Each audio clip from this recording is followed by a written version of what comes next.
There is growing evidence that health before pregnancy, or preconception health, impacts maternal and infant outcomes.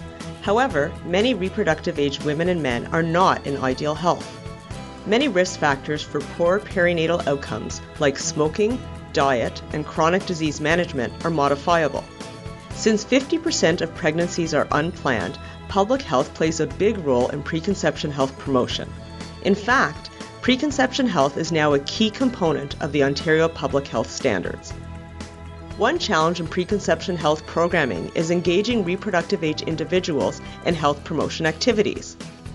The interconception period spans from the end of a woman's pregnancy to the start of a subsequent pregnancy, or the first 24 months postpartum. Many risk factors are repeated across pregnancies. New mothers are often already connected to public health for postpartum care, and most women go on to have a second pregnancy. These factors make the interconception period after a first pregnancy a key opportunity to promote health. Researchers at the University of Toronto partnered with the Ontario Public Health Association and 3 public health units in Ontario to conduct a pilot randomized controlled trial to examine the feasibility and acceptability of an interconception intervention delivered by public health nurses. Public health nurses identified women 18 years and older who were 2 to 12 months postpartum after a first pregnancy. Women randomly allocated to the control group received usual postpartum care. Women allocated to the intervention group received a session with a public health nurse over the phone or in person. The session was made up of a risk assessment, tailored health education, and referral for follow-up as needed. Topics included plans for future children, chronic disease management, health behaviors, mental health, and exposure to environmental toxins. The public health nurse called women 1 week later to see if they had questions, and women received an electronic copy of standardized health messages.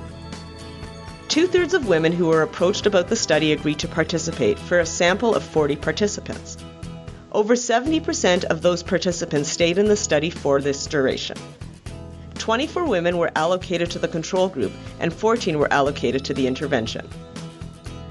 When researchers asked women in the intervention what they thought about it, most, 75% or more, were satisfied with receiving information from a public health nurse, thought that one session was enough, and liked receiving referrals.